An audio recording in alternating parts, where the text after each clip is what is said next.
प्रेम से बोलिए सियावर रामचंद्र भगवान की जय। उमापति महादेव की जय।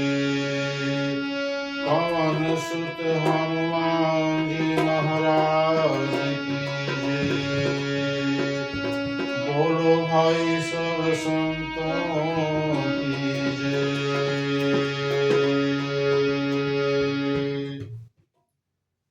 प्रिय श्रोता बंधुओं, आज हम आप सभी को, माताओं बहनों को हृदय से सादर प्रणाम करता हूँ। बंधुओं, आज हम आपके सामने श्री रामचरितमानस के अयोध्या कांड से दोहा नंबर 169, जिसमें गुरु वशिष्ठ जी ने और माता कौशल्या जी ने भरत जी को अनेकों प्रकार से उपदेश दिया। बहुत ही सुंदर प्रसंग है, श्रद्धा से श्रवण करें।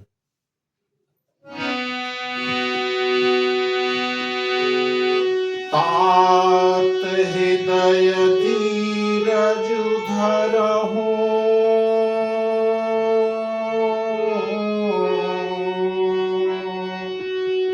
तात हृदय धीरज धरिहु, करहु जो अवसर आज। उठे भरत गुर वचन सुनी, करन कहु सब काज।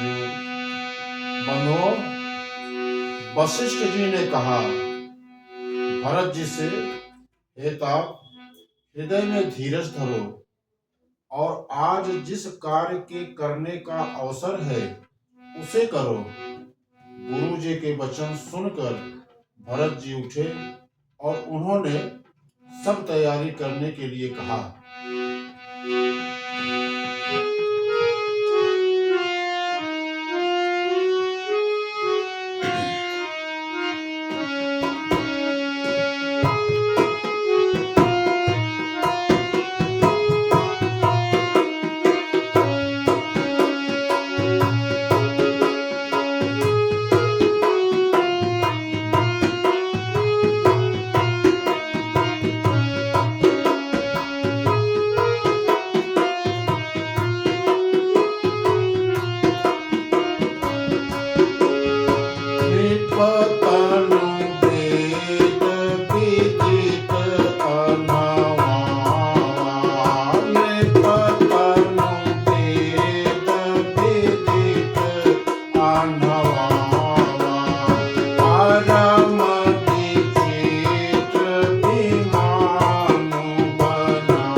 वेदों में बताई हुई विधि से राजा की देह को स्नान कराया गया और परम विचित्र विमान बनाया गया।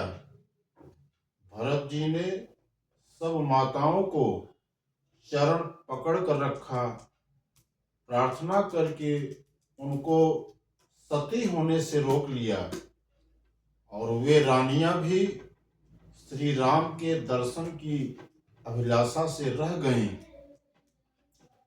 चंदन और अगर के और भी अनेकों प्रकार के कपूर, गुग्गल, केसर आदि सुगंध द्रव्यों के बहुत से बोझ आए। सरयू नदी के तट पर सुंदर चिता रच कर बनाई गई, जो ऐसी मालूम होती थी कि मानो स्वर्ग की सुंदर सीढ़ी हो। इस प्रकार सब दाह क्रिया की गई और सब ने विधि पूर्वक स्नान करके महाराज दशरथ जी को तिलांजलि दी।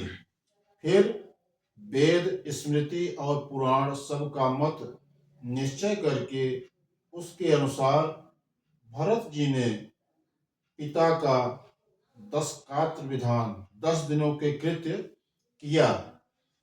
मुनि श्रेष्ठ वशिष्ठ जी ने जहाँ जैसी आज्ञा दी, वहाँ भरत जी ने सब वैसा ही हजारों प्रकार से किया और शुद्ध हो जाने पर विधि पूर्वक बहुत से दान, सब प्रकार के दान दिए। गौ, हाथी, घोड़ा, अनेक प्रकार की सवारियां, ये सब दान किया। फिर आगे सिंहासन भूषण बसन अन्न धरनी धन धाम दिए भरत लहि भूमि सुर दे परिपूर्ण काम। सिंहासन, गहने, कपड़े, अन्न, पृथ्वी, धन और मकान भरत जी ने दिए। भूदेव ब्राह्मण दान पाकर परिपूर्ण काम हो गए, अर्थात उनकी सारी मनोकामनाएं अच्छी तरह से पूरी हो गई।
सीताजी के लिए भरत जी ने जैसी करनी की वह लाखों मुखों से भी वर्णन नहीं की जा सकती।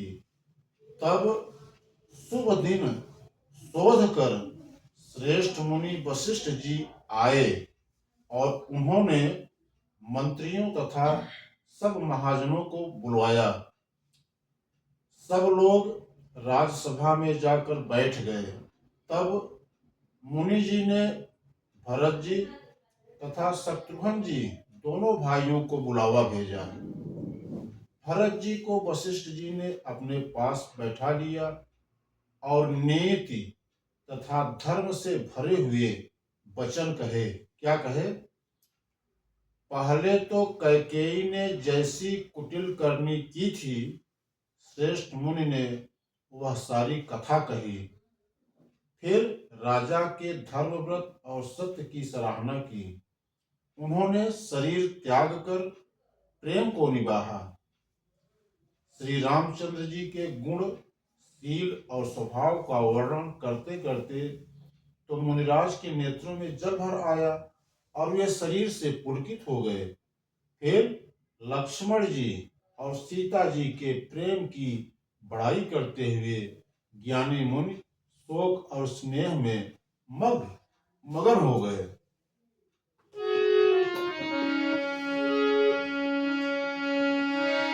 सुनहु भरत भावी प्रबल, सुनत भरत भावी प्रबल, कहे वो बिलखी मुनिनाथ, हानि लाभ जीवन मरण, जस यत जस विधिहार। बंधुओं, मुनिराज ने बिलख कर दुखी होकर कहा, हे भरत सुनो, भावी बड़ी बलवान है। हानि लाभ, जीवन मरण और यश अपयश ये सब विधाता के हाथ में है। हानि लाभ, जीवन मरण, जस अपजस विधि हाथ। भरत जी से वशिष्ठ जी ने कहा। फिर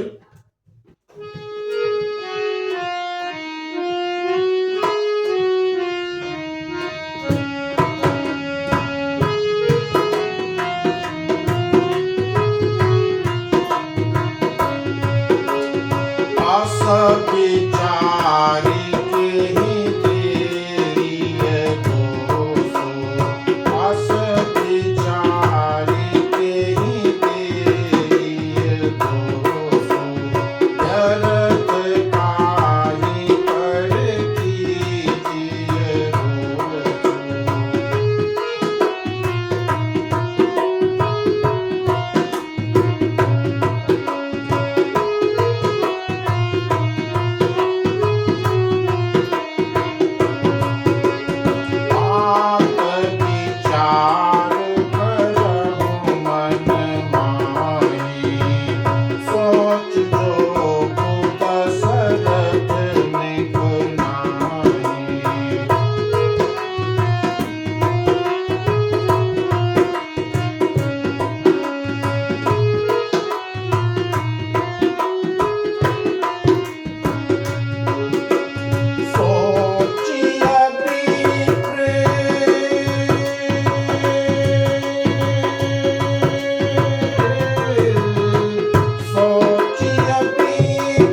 ऐसा विचार कर किसे दोष दिया जाए और व्यर्थ किस पर क्रोध किया जाए। हे तात, मन में विचार करो। राजा दशरथ सोच करने के योग्य नहीं है। सोच उस ब्राह्मण का करना चाहिए जो वेद नहीं जानता और जो अपना धर्म छोड़कर विषय भोग में ही लीन रहता है। उस राजा का सोच करना चाहिए जो नीति नहीं जानता और जिसको प्रजा प्राणों के समान प्यारी नहीं है। उस वैश्य का सोच करना चाहिए जो धनवान होकर भी कंजूस है और जो अतिथि सत्कार तथा शिव जी की भक्ति करने में कुशल नहीं है। उस शूद्र का सोच करना चाहिए जो ब्राह्मणों का अपमान करने वाला, बहुत बोलने वाला, मान बढ़ाई चाहने वाला और ज्ञान का घमंड रखने वाला है।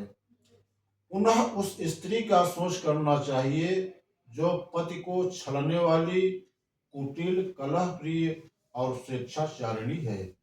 उस ब्रह्मचारी का सोच करना चाहिए जो अपने ब्रह्मचर्य व्रत को छोड़ देता है और गुरु की आज्ञा के अनुसार नहीं चलता है। उनकी सोच करनी चाहिए। और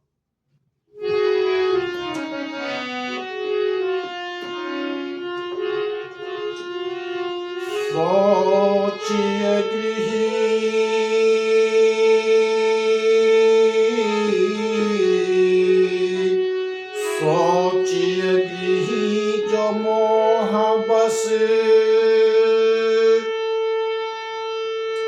करई करम पथ त्याग।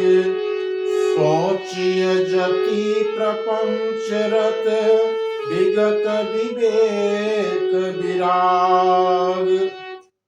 उस गृहस्थ का सोच करना चाहिए जो मोह के बस कर्म मार्ग का त्याग कर देता है। उस सन्यासी का सोच करना चाहिए जो दुनिया के प्रपंच में फंसा हुआ है और ज्ञान वैराग्य से हीन है। बंधुओं, आगे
वानप्रस्थ वही सोच करने योग्य है जिसको तपस्या छोड़कर भोग अच्छे लगते हैं।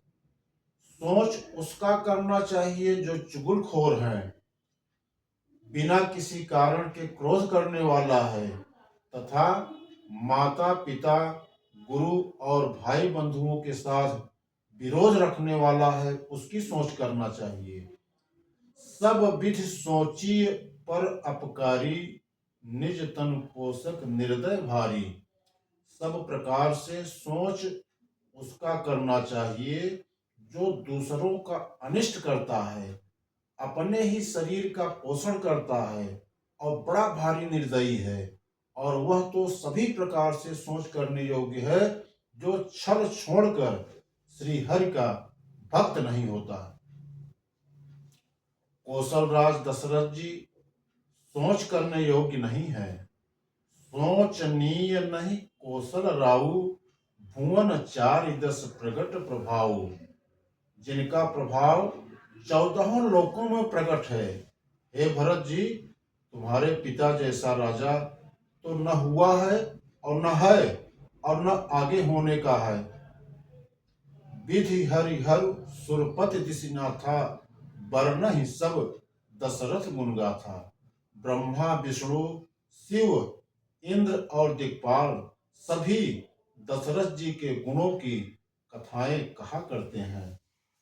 आगे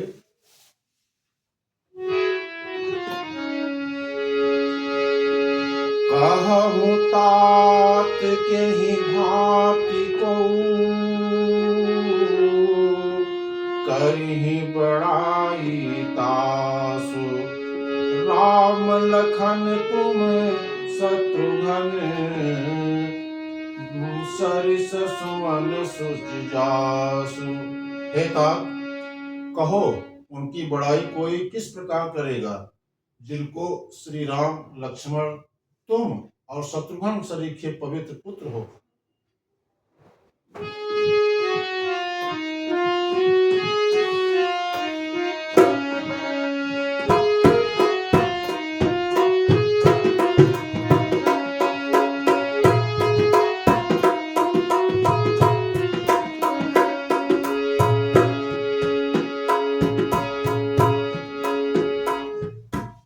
सब प्रकार भूपति बड़भागी, बादि विषाद करियत ही लागी। यह सुनि समुझ सोच परिहरहूँ, सिर धरि राज रजायस कहूँ। राजा सब प्रकार से बड़भागी थे, उनके लिए विषाद करना व्यर्थ है। यह सुनकर और समझकर सोच को त्याग दो और राजा की आज्ञा अपने सिर पर चढ़ाकर तदनुसार कार्य करो। राय राज पद तुम कह दीन्हा, पिता बचनु फुर चाहिए कीन्हा। तजे राम जहि बचन ही लागी, तनु परिहरऊ राम बिरहागी। कहा, राजा ने राजपद तुमको दिया है। भरत जी से कहा कि राजा ने राजपद तुमको दिया है, पिता का वचन तुम्हें सत्य करना चाहिए। जिन्होंने वचन के लिए श्री रामचंद्र जी को त्याग दिया और राम विरह की अग्नि में अपने शरीर की आहुति दे दी। राजा को वचन प्रिय थे, प्राण प्रिय नहीं थे। इसलिए हे तात, भरत जी, पिता के वचनों को प्रमाण करो, राजा की आज्ञा सिर चढ़ाकर पालन करो, इसमें तुम्हारी सब प्रकार से भलाई है। परशुराम पितु आज्ञा राखी, मारी मातु लोक सब साखी। परशुराम जी ने पिता की आज्ञा रखकर और माता को मार डाला। सब लोग इस बात के साक्षी हैं। राजा ययाति के पुत्र ने पिता को अपनी जवानी दे दी। पिता की आज्ञा पालन करने से उन्हें पाप और अपयश नहीं हुआ। आगे आलोचित उचित विचारु तजी, जे पालहि पितु बहन, ते भाजन सुख सुजस के, बसहि अमर पतियन। जो अनुचित और उचित का विचार छोड़कर पिता के वचनों का पालन करते हैं, वे सुख और सुयश के पात्र होकर अंत में इंद्रपुरी यानी स्वर्ग में निवास करते हैं।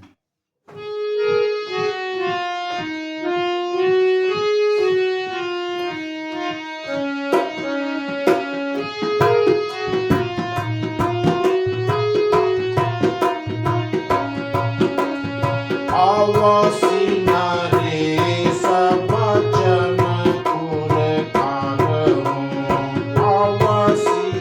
आवासी नरेश बचन पुर करहूं, पालहूं प्रजा शोक परिहरहूं।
राजा का वचन अवश्य सत्य करो, शोक त्याग दो और प्रजा का पालन करो।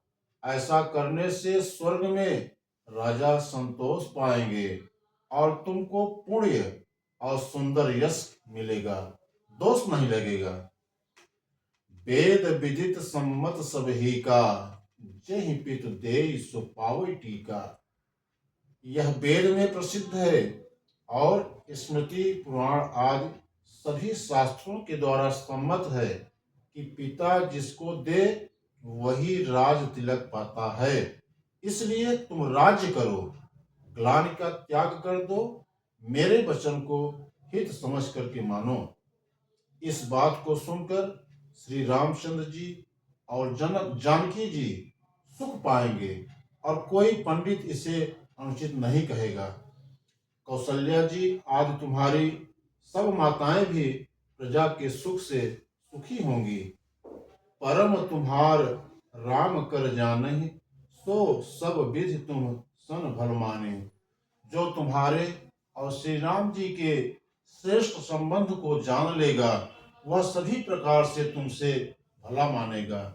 श्री रामचंद्र जी के लौट आने पर राज्य उन्हें सौंप देना और सुंदर स्नेह से उनकी सेवा करना।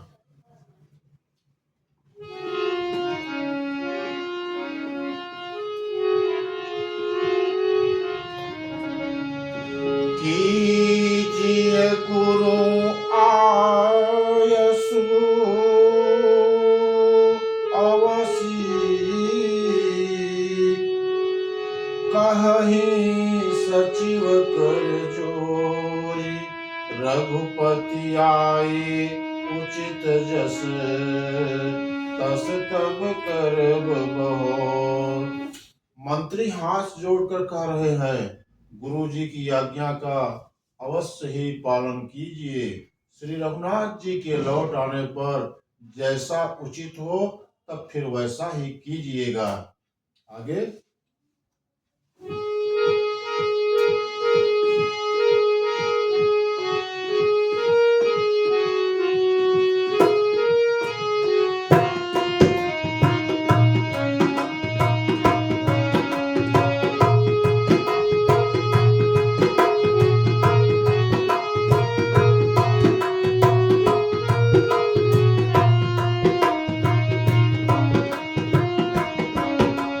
कौसल्या धरि धीरज कहई, पूत पथ गुरु आयसु बहई। सो आदरिय करिय हित मानी, तजिय विषादु काल गति जाने। वन रघुपति सुरपुर नर नामो, तुम एहि भांति भाग कतरामो।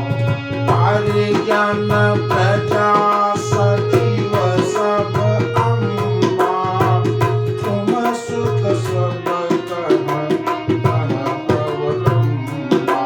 लखि विधि काम कालु कठिनाई, धीरज धरहु मानु बलि जाई। हरि गुरु आयसु अनुसरहु, प्रजा पालि परिजन दुख हरहु। गुरु के बचन सजीव अभिनंदनु, सुने भरत हित जनु चंदनु।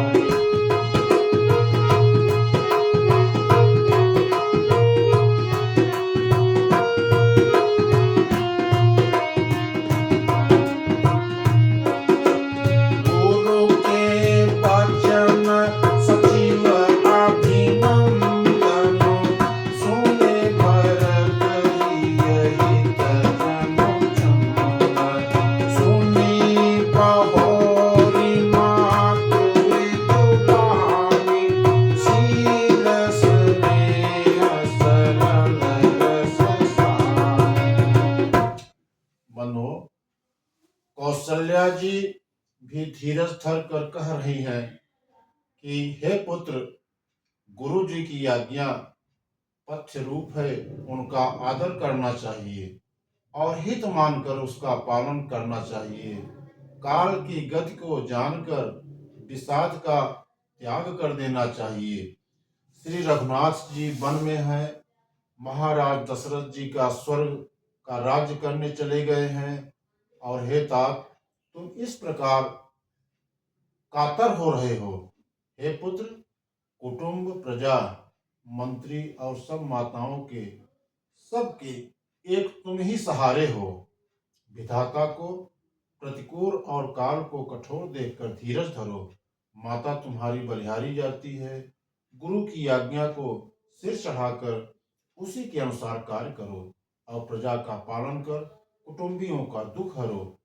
भरत जी ने गुरु के वचनों और मंत्रियों के अभिनंदन अनुमोदन को सुना, जो उनके हृदय के लिए मानो चंदन के समान शीतल थे। फिर उन्होंने शील, स्नेह और सरलता के रस में सनी हुई माता कौशल्या की कोमल वाणी सुनी। बंधुओं, आज की मानस कथा को यहीं से विराम दिया जा रहा है। शेष अगले वीडियो में। तब तक के लिए आप सभी को मेरा हृदय से नमस्कार।